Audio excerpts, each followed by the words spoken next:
Hello everyone. Today I'm going to be reviewing a variety of new products from both Lisa Eldridge and from Westman Atelier.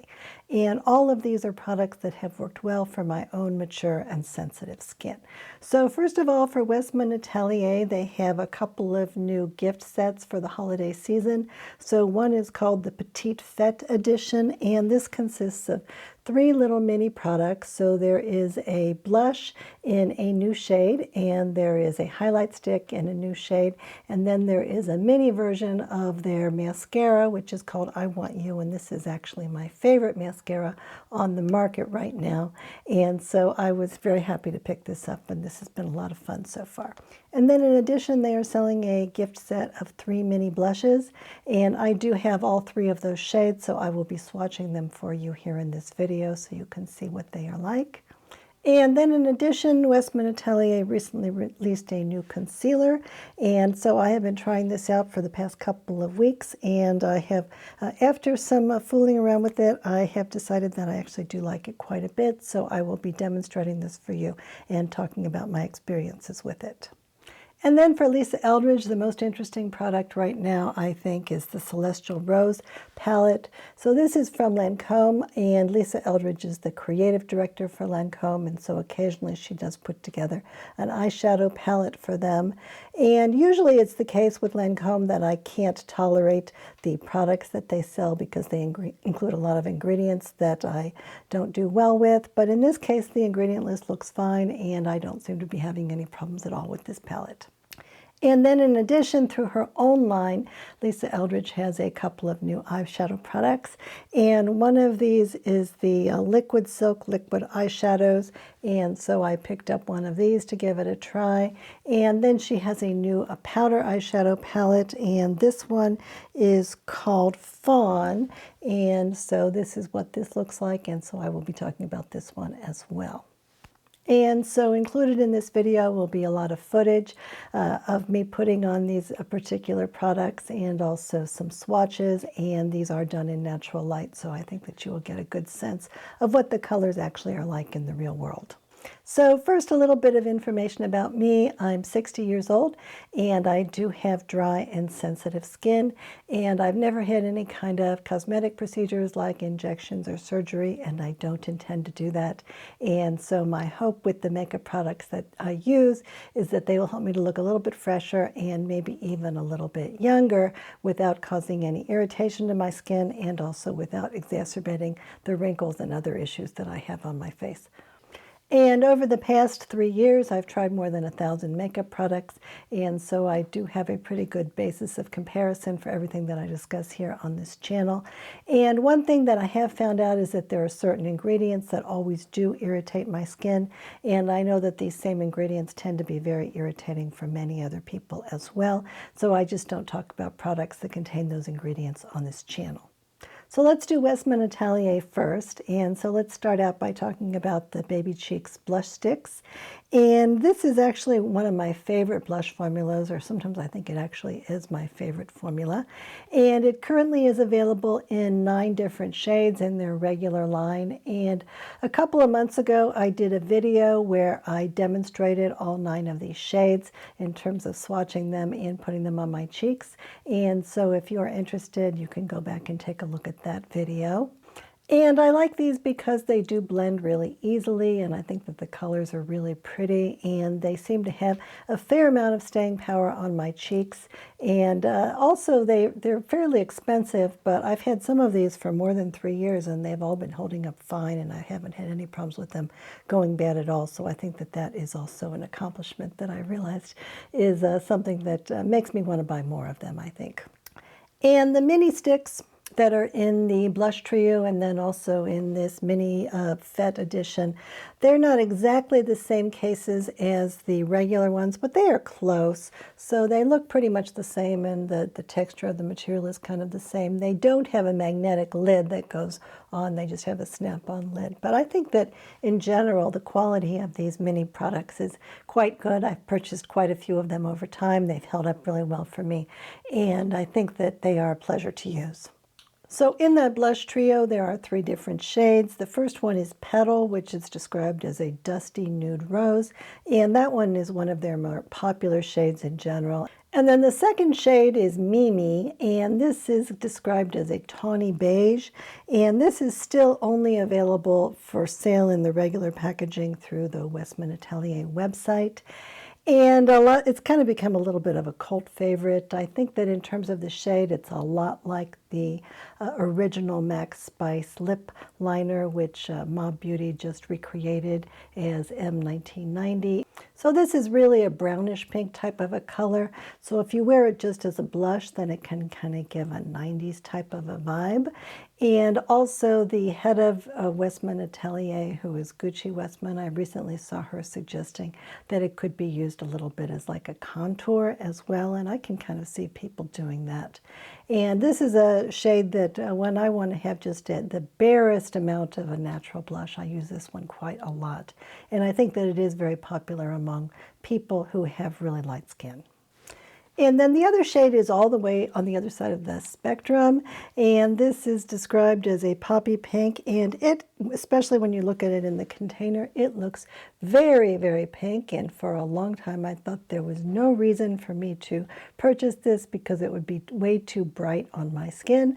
But finally it did come to Sephora, and so I did get a chance to try it in the store, and I really found that that was a really beautiful shade on me, and that it does blend in so nicely that I can get away with wearing it. And I think that the reason that it's called Pop It is because it's sort of supposed to be like the way that a doll will blush, so that the blush tends to be kind of low and kind of blended. And I do feel like I can get that kind of doll cheeks when I wear this. So usually when I wear this, I don't put a lot of it on my cheeks. Usually I will put on a different blush higher up, and then I will put just a tiny little bit of this on the apples of my cheeks and then blend it in for a little bit of a pop of color. And I actually think that if you used all 3 of these shades together, that might work out fine. So you certainly may want to use each of them individually, but they do work nicely in combination with one another as well. And I heard that this blush trio is only going to be available through Sephora and on the Westman Atelier website. And right now it's sold out on the Westman Atelier website, but I don't know if they're going to be getting in any more of them or not. And then the mini Fete edition, that is going to be available much more widely. So I saw it already on the Credo site and the Bergdorf Goodman site and on Violet Grey. And so I think that probably you'll be able to get this in many different places, and hopefully it won't sell out really fast. And I do think this is a really fun little set. So there are 3 items in this, and as I said, one of those is a new shade of the Baby Cheeks blush, and that is called Bubble. And then there is a new shade of the Lit Up highlighter stick, and that one is called Toast. And then there is a mini version of what I again said was my favorite mascara right now, and that is called I Want You Mascara, and that is in black. And so the Bubble seems to be a brand new shade. I have not seen that before. And when I compare it to the existing shades, I think it's probably closest to being somewhere between Garçon, which was just released a few months ago, and the Petal shade. But I think it's leaning a little bit more towards being purple than either of those. So it's almost giving off the idea that it's almost like a grape type of a shade. And when I try it on my skin, the image that I kind of get from it is the idea of someone who has been in a cold climate at a recreational lodge and out skiing or having fun all day, and then it's the end of the day and you're inside and drinking wine or champagne and sitting by a fire, and I feel like this kind of a purplish, reddish type of a blush, that would be very similar to what I would expect people to be looking like under those circumstances.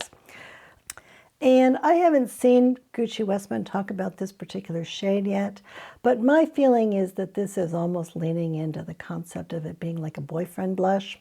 So this is a trend that was kind of popular over the last few months, and the idea is that you're blushing the way a child might blush, and that the color is more like coming down on the face, and it's not necessarily in the region that people are often blushing. And I think that in a lot of cases when I see children blush, they may blush this color as well. And another product from Westman Atelier that I really, really like are their lit up highlight sticks. So these in general tend to be a highlighter that gives a really glassy and kind of moisturized look to the face. So the shimmer is secondary and it's really giving a moisturized and glossy type of a look. So it reminds me a lot in terms of how it looks to the Jones Road Miracle Balm. Now, unfortunately, I can't use those Jones Road Miracle Balms because they contain a lot of essential oils that are irritating to my skin. But I find that with these lit up sticks from Westman Atelier and a few other products that are on the market as well, that I can get a look that's kind of similar. So in this highlighter stick line, there are 4 permanent shades that are currently available. So the ones that seem to be most popular are Lit, which is kind of a white shade with a little bit of a cool pinkish type of a shimmer in it. And then the second one is Nectar, and this one is a peach color that I think is pretty much almost exactly the same color as my own skin. And so when I try to swatch it, you really can't see that one at all in the photographs, but when it is on my skin and I'm wearing it, I do think that that glossy type of a look is really, really pretty. And then they have a shade that is called Brûlée, and this is more like a bronzer, and this one does have quite a bit of color in it. And usually during the summer, I will wear that one an awfully lot. And then they also have a shade that is called Biscuit, and I've never seen that shade before, and because it is only sold on the Westman Atelier website. And I think it's pretty new. I should try to pick it up because I am really interested in that. Now, Biscuit is also available from Westman Atelier as a contour stick, and that one does have a little bit of gray in it, and so I'm wondering if this Biscuit shade in the highlighter stick has a little bit of gray in it also, but in any case, I would like to see what that one looks like. And so this new shade that's available, at least right now, only in this mini, this is called Toast, and this one has more color than either the Lit shade or the Nectar shade, but it's not quite as dark as that Brûlée shade. And I think that this is going to be a shade that I can wear an awfully lot, especially over the winter when I don't want to do something that's too bronzy. And I would like to know how it differs from the Biscuit shade, but in any case, I really, really like it. And I kind of hope that they create it as a permanent shade because it does look really, really pretty. And I would have thought that this name Toast referred to toasting with a drink, but now I'm kind of wondering if it's related also to the concept of biscuit and whether or not Toast is a different color than biscuit. So I think maybe I will try to buy that Biscuit shade soon just so that we can compare it and I can give you that information. And then the third product in this kit is a mini version of their I Want You mascara. And as I said, this is actually my favorite mascara on the market. I was just really floored by how much I really like this one. It does cost $45, and that is a very, very expensive mascara, but every time I put it on, I am really impressed by how easily it goes on, by how I don't even have to think about it. It doesn't make any kind of a mess. It creates lashes that I think look very nice, but that are not looking fake or too clumped together or causing me any kind of distress or unhappiness at all. And it holds up really well on my lashes, and it's not irritating at all. And I have tried an awfully lot of tubing mascaras, and I do like tubing mascaras usually quite a bit. And I've tried a lot of other kind of mascaras, and I think that this one is kind of blowing all the other ones away. Now, unfortunately, I have decided that it's not a good idea for me to keep using a mascara for more than a month or two because I got an eye infection from one that I had kept for something like 4 months, I think. So I have not invested in buying one of these mascaras every month or two. $45 is kind of a lot to spend on mascara, and I am trying out a lot of other mascaras, and I have a lot of other ones, like especially a lot of minis of the Calorie one, which I also like, that I can use. But this one I really think is really terrific. So I wouldn't usually be very excited about seeing a mini of a mascara in a holiday gift kit, but this is a really special mascara, and I also really kind of like this pink packaging for it. I think that's really cute. And so now let's talk about the new concealer from Westman Atelier. You know, there were 3 different really high-end liquid concealers that came out at almost exactly the same moment, like maybe even in the same week. One of those was from a company called Sarah Creel, which was the co-founder of Victoria Beckham Cosmetics, and then there was one that came out from Victoria Beckham. And the third one is this Westman Atelier concealer. So I've been trying out all of these, and this is the third one that I've done a review on. And, this is one that is a really higher pigment than either of those other two, and really higher pigment than most of the other concealers on the market. It's stating as giving a medium to full coverage. And when I first started to put this on, I felt like this was probably not going to be a concealer that would work for me, because I felt like it was emphasizing the texture, especially in the area around my eyes, but in other areas of my face as well. And so therefore, I was a little bit disinclined to keep using it. But then I realized that if I just used a very, very small amount of it, it did a fine job of covering everything, and then it didn't emphasize the texture after all. And so now that I have realized that, and now that I have been using a minimal amount of it, I do think that it has been working really well for me, and that it is actually probably my favorite complexion product that Westman Atelier is offering. And then the other thing that I realized is that if I use it in a very small amount like that, that I can cover everything that I need to have covered on my face. And it also is the case that I don't really necessarily feel that I need to put powder on top of it, although I can.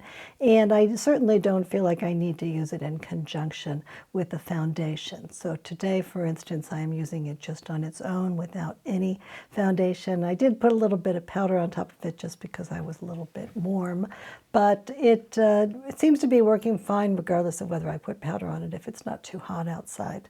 Now, generally speaking, at least until very recently, I have been mostly using cream concealers on my face, and the only things that I have been using the liquid concealers for is to put on my eyelids as eyelid primer, so that I can cover over the darkness that is on my eyelids, and also to serve as a foundation for whatever kind of eyeshadows I might be putting on. And not all concealers will work for that. In a lot of cases, concealers will irritate my eyelids, or they won't be a good texture to put eyeshadow down on top of them. But I think that this one has been fine for that as well, and it hasn't been irritating at all. I do think the ingredient list looks good, and in practical purposes, it's been fine for me. I haven't had any problems with it causing any irritation, and I have felt good about it in terms of how it works with various eyeshadows that I put on top of it. So in that respect, I think it reminds me quite a bit of the Haus Labs concealer. So until last year, I was really only liking the Kosas Revealer concealer, and there really wasn't anything that I was liking. And I was mostly just using that Kosas Revealer concealer as an eyelid primer.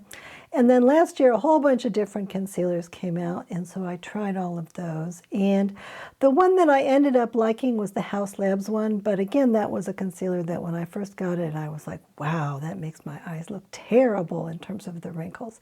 But then I realized again that that was a concealer that I just needed to use in very, very small dots, and that when I did that, it did provide a nice amount of coverage, and that it did not cause problems in terms of exacerbating the look of my wrinkles when I did that. And so I think that this is kind of a similar concealer to the Haus Labs one. The Haus Labs one is considerably less expensive, and so I'm not sure that this one is better than the Haus Labs one, but I think that these are both sort of in the same category for me. And then in terms of other concealers of note released this year, earlier this year in I think March or so, the Say Slip Tint Concealer was released, and it took me a little while to get around to actually trying that one. And then at first I was really only using it as an eyelid primer, and then occasionally I would use it on my face as well, and I was really surprised at how well it worked for that. And really better than any other concealer that I had used that was a liquid concealer for my face. And I think that that one is very, very similar to the Sarah Creel one. It is not nearly as highly pigmented as this Haus Labs one or the Westman Atelier one. It is much easier and beginner friendly for people that don't realize that they should only be using a very small amount of it. And I think that it goes on really nicely. Neither of those is really emphasizing texture. They both blend in really nicely. I don't feel like I need to use them in conjunction with other makeup. I don't feel like I need to put powder on over them. And in general, they both are performing really well. So again, the Cerakote one is a little more expensive because it is a luxury brand. You do get a lot of it in the container, and so therefore it might be worth it for some people because the difference is not huge. But in any case, I think that those are very similar to one another, and that this one and the House Labs one are also very good products, and that I could be pretty happy with any of these. And that's saying a lot because before earlier this year, I never wanted to use a liquid concealer on my face at all. And then finally, I have reviewed the Victoria Beckham concealer, and this is brand new. It was created in conjunction with Augustina Spotter. This is a concealer that comes in a little pen, and I really like the way that this looks on my under eyes. I really like the fact that I can just use it really on very small blemishes on my face with the little brush, and then blend it out and not use very much of it. But it is very, very expensive. It is many times more expensive than any of these other concealers. And it also contains a synthetic fragrance that is called ethylene brassylate, which is a synthetic musk smell, and that does give me a headache, and I find it to be unpleasant. So I'm not really able to use that product, but for people who can use it and who don't mind that smell, I do think it is a lovely concealer in terms of how it looks on the under eyes, and possibly it has long-run aging benefits. So you're going to pay a lot of money for that in the long run, because I think that you're getting a very small amount of that concealer for a very high price, but I think that there is quality there. There is a reason why some people might actually find it to be a good purchase. So whether or not this particular concealer has enough shades, especially on the dark skin range, I'm not sure. I just guessed at L4 because it said peach in the description, and generally my skin does do fairly well with shades that have peachiness to them. So I picked light 4 or L4, and I think this has been a really nice concealer shade for me. And in general, my skin tends to be right on the border between fair and light in most foundation lines, and it does tend to either be neutral or just leaning a little bit peachy. And so I do think at some point what I probably should do is a whole video on what the best concealers are for women who have sensitive and mature skin. I haven't really seen enough good videos about that topic, and I do feel like I have a pretty good grasp on the subject, so it'll just take me a little bit of time to do some filming of me putting on a variety of different concealers so I can show them to you, and then I will do that video at some point fairly soon, I hope. And then there are a couple of other recent releases from Westman Atelier that I thought I would mention briefly. So the first one is that there is a lipstick trio, and the Westman Atelier lipsticks are usually $50 each, and this trio is $150, so you're definitely not getting a good deal on these, but it is the case that 2 of the shades are ones that are not available in their regular line. So there is one that is called Dash, which is a ruby red color, and then there was one that is called Fluffy, which is a nude rose color. And then it also contains one that is called Girev, which is a blushy nude. And I purchased one of these lipsticks, and I gave it a try, and I thought that in terms of how it performed, it was okay. I do think it emphasized the texture on my lips a little bit, but I would have been able to make that work. But unfortunately for me, this lipstick has a taste and a smell that I was really not able to tolerate at all. And usually I am not a big fan of things that contain vanillin, and this does contain vanillin, but in most cases I can at least tolerate them and wear them occasionally.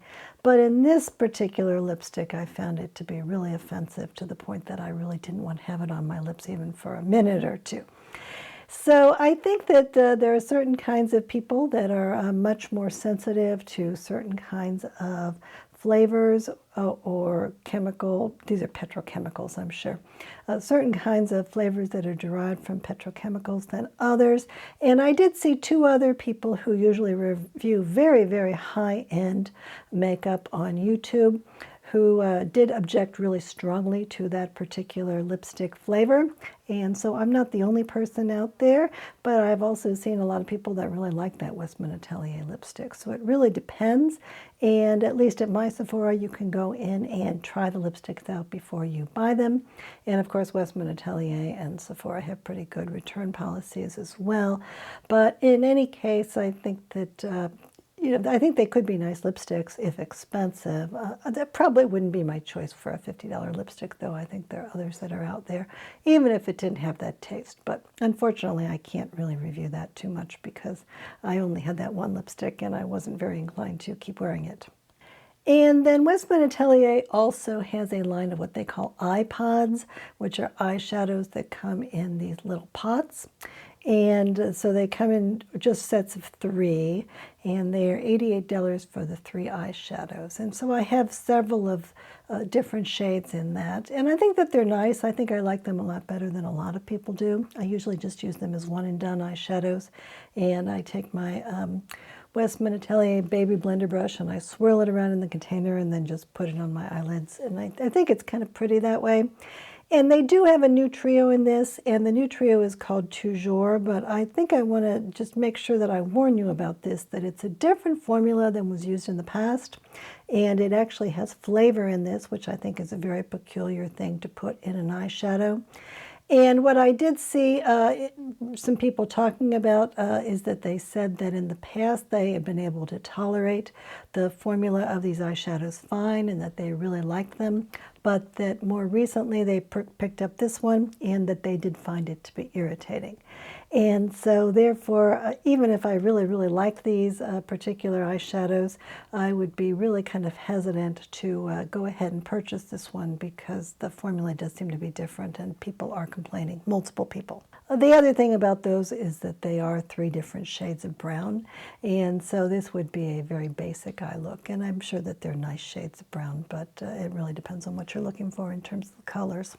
And now let's talk about the Lisa Eldridge products, and we will start with the Lancome Celestial Rose Holiday 2024 palette. And this is designed by Lisa Eldridge, and it is supposed to be reminiscent of a winter night in Paris.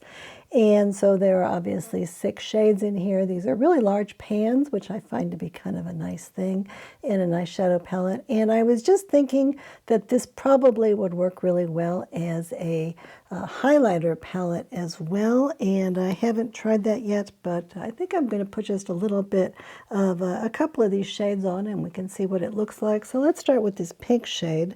Now I am wearing a little bit of the Westman Atelier lit up highlighter, but let's put on a little bit of this, and I am thinking this is just lovely. And then I will try maybe this one, which is kind of a champagne type of a color. Let's just see what that looks like. That one looks pretty, but it's a little bit on the neutral side. Let's try this gold one.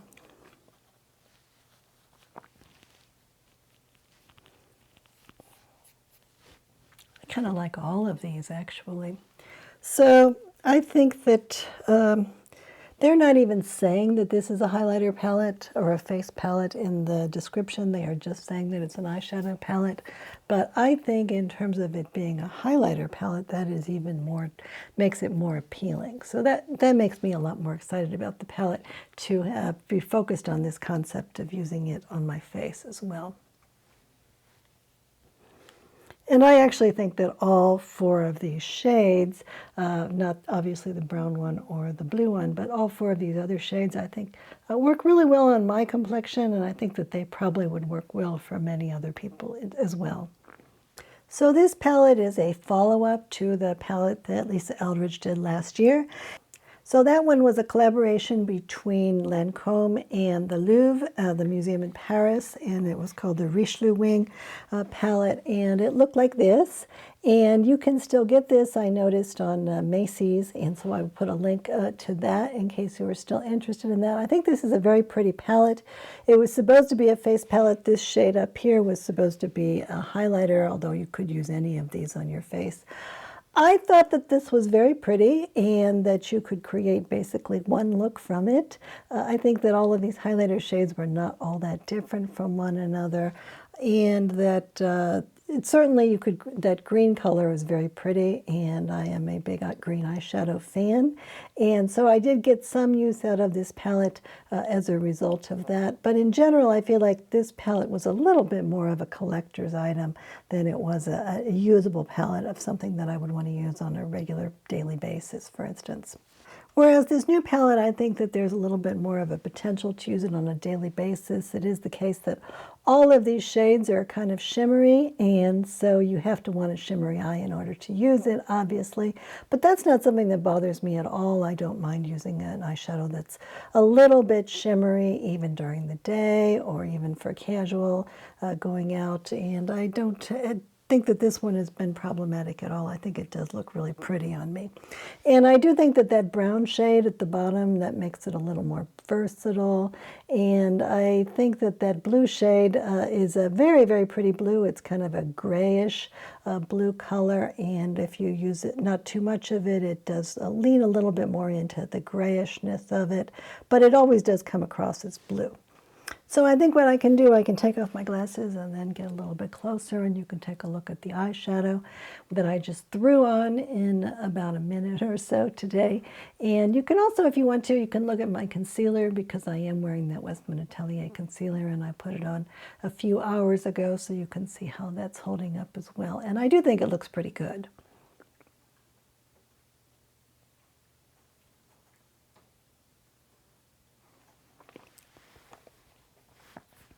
And so this new palette from Lancome, this has been available for a couple of days on the Lancome website, and now I saw it in a few other places as well. I saw it actually on Ulta and on Nordstrom, so I think this is going to be pretty widely available. So hopefully as the season progresses, we'll find some ways to get some better value out of this, because it is kind of expensive at the price that they are charging for it.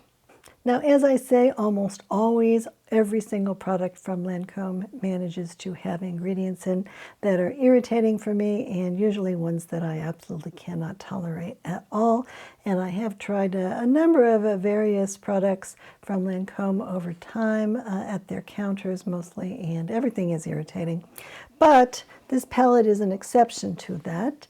And the reason, I think, is because Lisa Eldridge made a big attempt to make sure that it includes really good ingredients in it.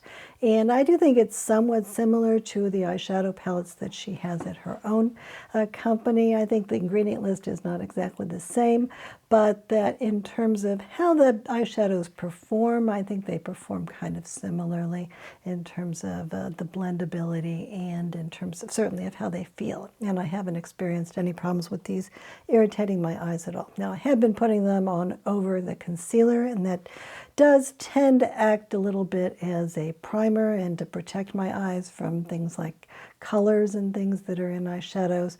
But still, in a lot of cases, eyeshadows that have irritating ingredients in them will still cause irritation to my eyes, even if I am wearing the concealer as a primer. And in this case, I've been fine with it. Now, I do have to say that the YSL eyeshadow quads are still my very, very favorite, and I really like those primarily, I think, because they are very, very nice in terms of the blending. So I feel like I can just throw on whatever I throw on, and I don't even have to be thinking about it. And regardless of what colors I put on or how much I put on, they just all blend like a dream. And I also think that the color combinations in the YSL palettes tend to be really nice, and I can take color combinations that I didn't think would work well for me at all, and they all have looked really very nice on my eyes. So that is why I purchased a whole bunch of them. I purchased all of them. Now, they're going to have some holiday releases too, and I don't know if I need any more of them. That's kind of crazy. But I think that in general, those are still the ones that I like to reach for the most. But I think that this particular little palette from Lisa Eldridge, this one has been very nice too. I like it a lot. One thing about those YSL quads is that they do have a little bit of talc in some of the shades, whereas these particular shadows do not have any talc in them at all. So talc is not something that I'm real worried about. The main issue, as far as I can see with talc, is that if it happens to be contaminated with asbestos and you breathe in a lot of it, then it could lead to lung problems. But I do not think that I am using enough of these eyeshadows that even if it were contaminated with talc, I don't think that it would probably be enough to give me lung cancer. And I also think that companies, especially really high-end companies, seem to be, as far as I have heard, becoming a little bit better in terms of making sure that the talc that they're using is not really contaminated with asbestos. I am much more concerned about talc from companies on the low end than I am about the luxury ones. Now, in terms of the presentation, I do think that this comes across very nice. So if you're thinking about giving this as a gift to someone, I think it does come across very nice as a gift. So it does come in a really sturdy and kind of beautiful box. And then on the inside, there's a little bag that is also very nice that holds the palette. And then the palette itself is kind of attractive. Now, this part is plastic. It's not metal, so that's a little bit of a disappointment. I prefer to have fewer plastic things in my life if I can. But I do think that this piece of leather-like effect is what they're calling it. I do think that this part is very nice. And I don't know if this is a plastic or if it is like a vegan leather. So sometimes vegan leather is made out of things like apple peels and stuff like that. And I almost feel like this is nice enough quality that maybe it's actually not plastic. Maybe it's something like that. And then what you can see here is that there's just a few things, little pieces of crystal that are actually embedded in here and that actually stand up. So I think that that is kind of really unusual to see in a palette like this. And I also think that the pictures of the stars and the design of this is also very pretty too. And the way that this leather-like effect is kind of embossed and has these actual ridges in it. It's all very pretty and elegant. So if this were not plastic and it were real metal rather than pretending to be metal, I think I would actually really like it a lot. And then these high-end eyeshadow companies right now have decided to include a lot of applicators in their products. And so in this one, we have two different applicators. And on one end, you have just a regular little sponge that you can use for just applying it more generally.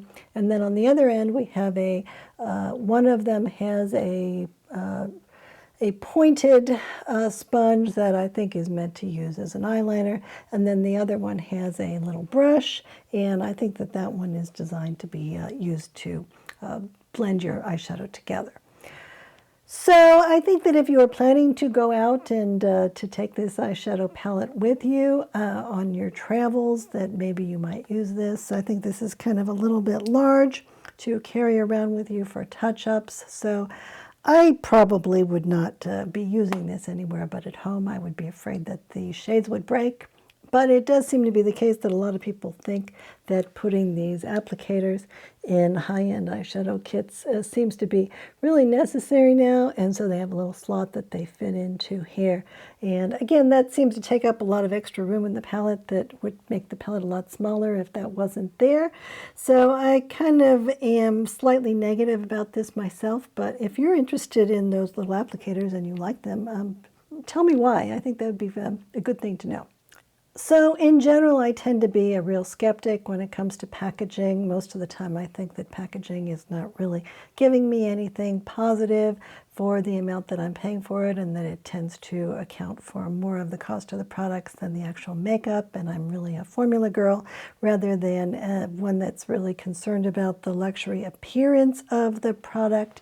And in this case, I think that the packaging is nice, and that's not the main reason that I purchased it. But I think that this one, even though it's a little bit more practical than the last year's palette from the Louvre, I think that there's still a lot of collectability about this product, and I think it is a nice item. So maybe what I will do now is just talk to you about how I personally apply eyeshadow, because I think it may be a little bit different than how, for instance, Lisa Eldridge is thinking that people are going to be applying eyeshadow. So the issue for me, I think, is that I do have hooded eyes, and I also am not looking for something that is sculpting my eyes or going to make it look like I have an elaborate eye look on. So when I look at a lot of people who are creating eye looks on YouTube, a lot of them tend to be spending a lot of time, and they are doing things like still cut creases and stuff like that. And I'm not really looking for any of those things in my own eye looks. I did spend a bit of time trying to see how makeup artists tended to suggest that people with hooded eyes do their eye makeup, and trying to find a simple look. And I typically do now, that seems to work okay for me, is that I will pick one color that is kind of a light to light medium color, and I will put it all over the movable parts of my lids, and then I will go up a little bit further so you will see a little bit of that color even when my eyes are open. And then I will usually take a second color that is a little bit darker, maybe it goes a little bit more brownish in some cases, and I will put that on sort of maybe the outer thirds of my eyes. And then I will usually take some kind of a liner color, either like a dark brown or a dark blue or a dark green, something like that, and use that right along my lash line on the tops of my eyes, and then sometimes I'll put a little bit on the bottoms of my eyes on the lower lash line as well. And then I often, or maybe usually, will take a little bit of an extra shimmer shade, and I will put just a little tiny bit of it over the entire top part, and then kind of blend it all together really well so that it really doesn't look like it's multiple colors. It really looks like it's just one color, but that it also has some liner on with it. And I think that that has worked really well for me, and I think that it's fast, and I think that my eyes look considerably better when I do it that way. And I think it's also the case that these really elaborate eyeshadow looks that take a long time, that a lot of people think that they are going out of style, and so doing something that's really simple is something that works for me. So therefore, when I look at a palette and what the color story is, what I tend to look for is whether or not I can create that kind of eye look, or preferably if I can create multiple different kinds of eye looks using that particular type of approach. And so what I'm looking for is whether or not there's some mid-range shades that I can use on the movable part of my eyes. And I like to see one or more colors that is really dark that I can use as an eyeliner. And I like to see a little bit of shimmeriness to it. I don't like to really see things that are all matte. So I wouldn't necessarily, of course, have to stick with only the colors that are in the palette. I could reach for an eyeliner and use that, or I could go for a topper shade and put that on the top rather than using one of these. But I usually want to do things really fast, and so therefore having to find another product is just an extra step and adds a lot of time. And I think that one of the main reasons to go for an eyeshadow palette is because it's more of an all-in-one. And the fact that this one is an all-in-one and that some of the shades can be used as a highlighter, that's actually like a little bonus. So I feel like for this particular palette, it meets my needs fairly well. I feel like I can use this shade or this shade or this shade as the basic part of my eye, and then I can put on a little bit of this brown color on the outer corners. And I think that that works pretty nicely. Or if I want to do something that's lighter, then I could put on like this color, and then I could just put on a little bit of that pink color. So I think there's a variety of different kinds of options. And I do think that this white color here, that's actually gives kind of a snowy type of a vibe. So once a year or so, at least I try to do what's called that cold girl look from a couple of years ago. And for that one, I do like to have a little bit of a snowy white type of an eye look. And I think that this is very, very pretty for that. In terms of dark shades, I think that the only one that I would probably use as an eyeliner is this navy blue one. And I think that does work really, really well as an eyeliner. But that if there were a really dark brown shade in here, that might be better. But again, I can use a brown eyeliner. That's not a problem. But I think that if it were included in the palette, I might have personally been a little bit happier. But in general, I do think these are all really beautiful shades, and they do all look really nice on me. and they do seem to be all working really well. So I think that compared to the amount of use that I got out of last year's palette, I think that this one I can get a lot more use out of. Now there is one other palette on the market that I thought I would bring up because it seems like it might be a possible option to this one, and then you might be considering both of them. So this is a palette from Givenchy, and this one has 9 pans, and a lot of the colors do seem to be kind of similar. And I have seen a few people swatch the Givenchy colors right next to these Lancome colors. I feel like the Givenchy palette has some more options of colors that I think would be useful. So it does have some dark brown. It has some that are kind of like a teal color that I think would be really nice for me and that I would get some use out of. On the other hand, I do think that the Givenchy shades look like they are more saturated, and it's often the case that if eyeshadows are too saturated, then they kind of tend to run away with me, and I have a hard time putting on a look that I think is not too overwhelming to my face. And I really like a look that is kind of muted, and also I have kind of light skin. So I feel like if you have darker skin or if you like a brighter eye look, then you might like that Givenchy palette. I also think that I'm a little bit more worried about the Givenchy palette because it contains barium sulfate in it, and I do think that I tend to have skin that's irritated by barium sulfate, and I don't know how common that kind of irritation is, so that might not be something that's problematic for other people, but increasingly I have concluded that is probably something that I should avoid. So now let's move on to the products that Lisa Eldridge sells through her own makeup company. And the first one is a line of liquid eyeshadows, and they are called Liquid Silk. And they were released maybe a month or so ago. So in the past, Lisa Eldridge has had some shimmery eyeshadows that were liquid eyeshadows, and I have one of those. I have a green shade that I believe is called Daphne. And I thought that as liquid eyeshadows go, that one actually was very nice and that it did work well. And I usually do like green eyeshadows, but I haven't liked it enough to feel interested in buying a lot of more colors in that. But I certainly was interested in these new shadows, and these are matte shadows, and they are supposedly something that you can use either on their own or as a base for other kinds of makeup, such as powder shadows. And there are 5 shades in this line, and it seems like the most popular one in terms of how people are talking about it, and also because it's sold out on the website already. That one is called Ione, I think, and it's a cool mauve grave that looks like it would be nice. It looks like it kind of is hearkening back to that I Need a Nude vibe from Natasha Denona. And so I can see why it's kind of popular. People are liking cooler nude type colors right now. The one that I chose is called Phoebe, and this is described as a warm light camel. That seemed like the safest color for me. What I found with this is that, they are claiming that this is lid smoothing. I thought that was an interesting claim. And they are claiming that it's supposed to be a fast one and done eyeshadow.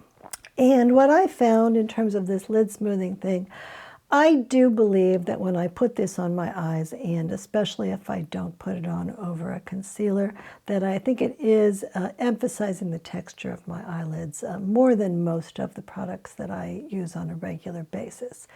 So I know that I have a lot of texture on my eyelids because I am getting older, and I think that this one really kind of emphasizes not just wrinkles, but like little bumps and just unevenness, and that's kind of discouraging to me. I do think that the problem was not as bad if I put on a concealer and then I put this product on over it. So maybe for some kinds of problems that people may have on their eyes, that this one may be lid smoothing, but I don't think that was the case for me. I think it was more the opposite the case for me. Now, on the other hand, I think that the look that I'm getting from these, I think it's kind of similar to the concept of, for instance, the Merit Solo Shadows, that it is just providing kind of a one color and a really kind of a soft, neutral type of a look on the eyes that I think think is very modern, and I think that this is doing it more successfully than the Merit did. The Merits are very difficult for me to blend, I feel, and they also have a 6-month usage life on them, and in this case I think that these are a little bit easier to use, and that they do look nice on my eyes, especially if I put some concealer down first. Now, I would have thought that one of the major advantages of this particular product would be that I wouldn't have to wear concealer as a second step. And so the idea of having to spend even 30 seconds putting on concealer and then blending it in and then putting this on is a discouraging thing for me in terms of wearing this product very often. But I do like the way the colors look on my eyes. I do think that it's very pretty, and it would be interesting to try another one of these colors, and so I might pick up another one at some point. So I think that there's a lot of benefits of this particular product, and there's a lot of things that I like about it. I just think that on my particular eyes, that there are better products out there that don't cause quite as much noticeable texture. And now let's talk about the eyeshadow palettes from the Lisa Eldridge line. So 2 years ago, Lisa Eldridge introduced these powder eyeshadow palettes, and they are small and actually kind of elegant palettes that each contains 6 different eyeshadows. And I actually like this packaging because it is so small, and it doesn't take up a lot of space, and it's kind of attractive in a kind of an understated way. And so each of these have 6 shades in them, and there were 5 different palettes that were introduced 2 years ago, and I picked up 4 of those palettes. I never picked up the Vega palette because it had 2 shades in it that contained aluminum powder, and it had a black shade in it that I thought would be way too dark for me, and it had a shade in it that was quite gray, like aggressively gray, and I feel like I don't do all that well with grays. But I did pick up 2 of the colors that are in there because you do not have to just buy the palettes, you also can buy each of the individual shadows at a fairly reasonable price. So there were 4 other palettes, and I did end up picking up all of those, and I've actually gotten an awfully lot of use out of them, and they are kind of showing some wear, but I feel like even though the usage life is supposed to be 2 years, and so they have come to the end of their stated usage life, I feel like they still have a little bit of usage life left in them, and so I took another look at them recently. So very recently, Lisa Eldridge discontinued 2 of those eyeshadow original palettes, and she introduced this new one, and this one is called Fawn, and this one is basically a palette that includes 3 different shades of dark brown, a medium brown, and then there is a pink shimmery shade that's very light, and a white shade that's a little bit more sparkly, and a little even more so than the one that's in the Lancome palette. I think this one gives that snowy type of a cold girl effect. So generally speaking, I would have imagined that if Lisa Eldridge introduced a new eyeshadow palette in this line, that I would have picked it up right away.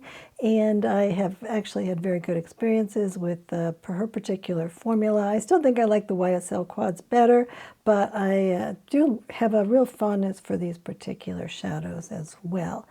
But on the website, it specifically said that this is supposed to be a natural palette for defining and sculpting to elevate your everyday look. And then it says it's supposed to have matte neutrals that don't lean too warm or too cool, with pops of shimmer and understated tones.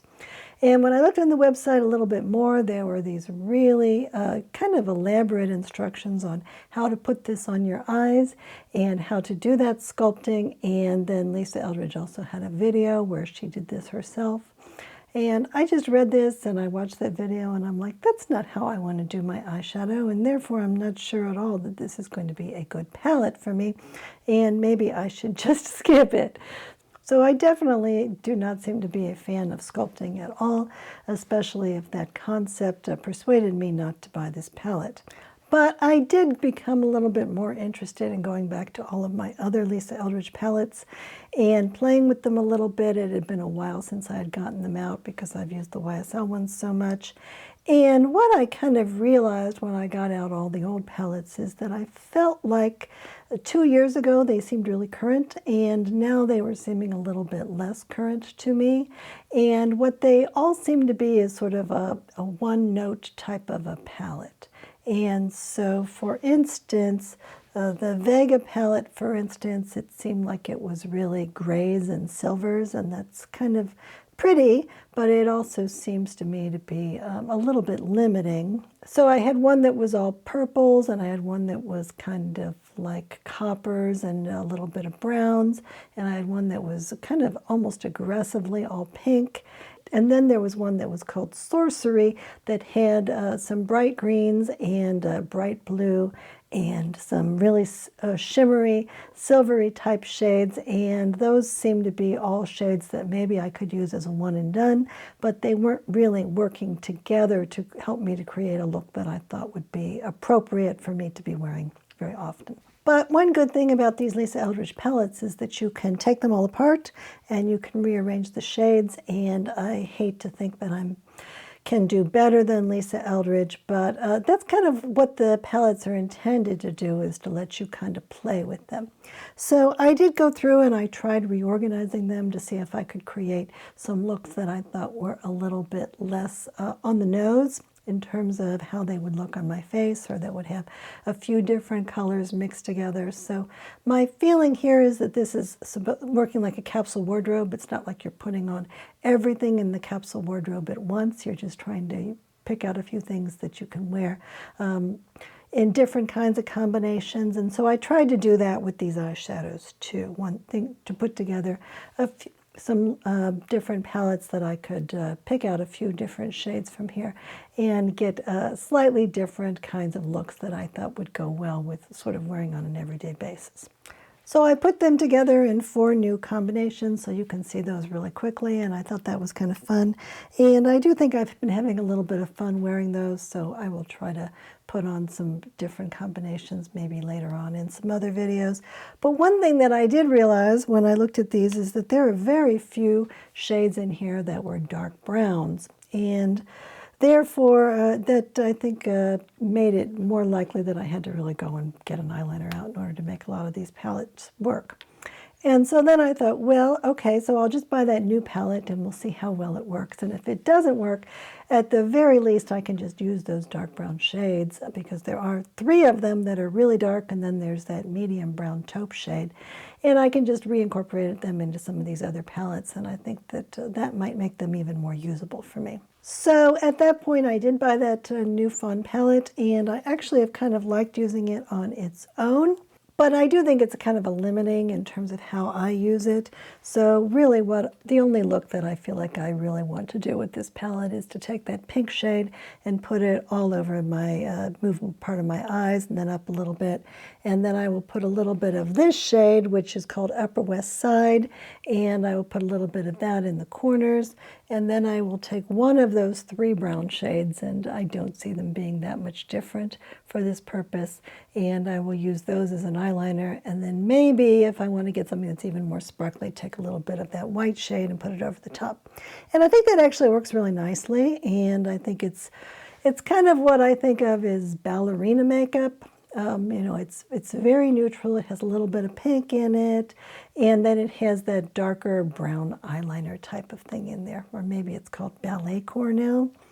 So I don't mind wearing that, and I think I can get some use out of this for a while, and then eventually I'm going to take those brown shades and mix them in with some of these other shadows and see if I can get everything working a little bit better. Because really, I kind of don't think there need to be 3 different shades of brown in here to get the kind of look that I'm interested in from this palette. There really only needs to be 1 dark brown shade. And I think that the interesting shade in here that I really kind of like is the one that's up in this corner up here. So this is a brown-black shade, and she is calling this Burned Clove.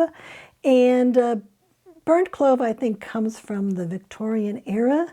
And this is when women would surreptitiously burn a clove and then use that as an eyeliner or as an eyebrow pencil. And I imagine that Lisa Eldridge has done a video on this, but I wasn't able to find it right off the bat. I did find one video with a woman named Erin Parsons, who also has a very interesting YouTube channel and is kind of a makeup historian. And she did get a burnt clove, and she used it to draw on eyebrows. And I thought that the color actually worked really well. I think that that was a very nice color.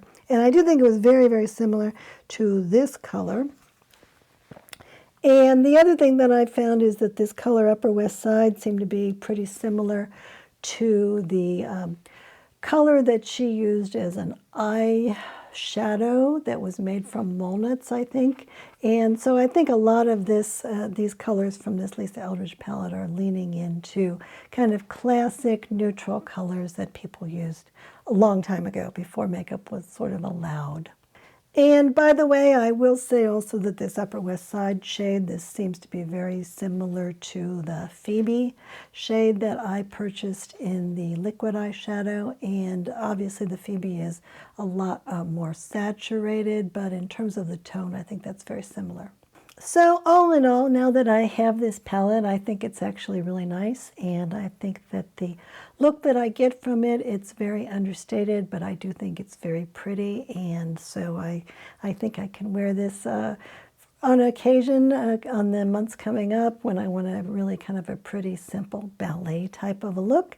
And I think that I will keep wearing this, and then, but I do think that there's an advantage to being able to move the shades around and try different combinations, and that the more that you start to understand what works on you, the more that it might be the case that different kinds of combinations might work especially well for you, even if in general Lisa Eldridge's combinations are the best for people on the whole. So thank you very much for watching all the way to the end of the video. And if you have tried any of these new products, then please let me know what you think of them, or let me know if you would be interested in any of these new releases.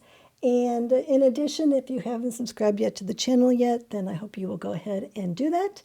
And Coco and I love you very much, so thank you very much for watching. Goodbye.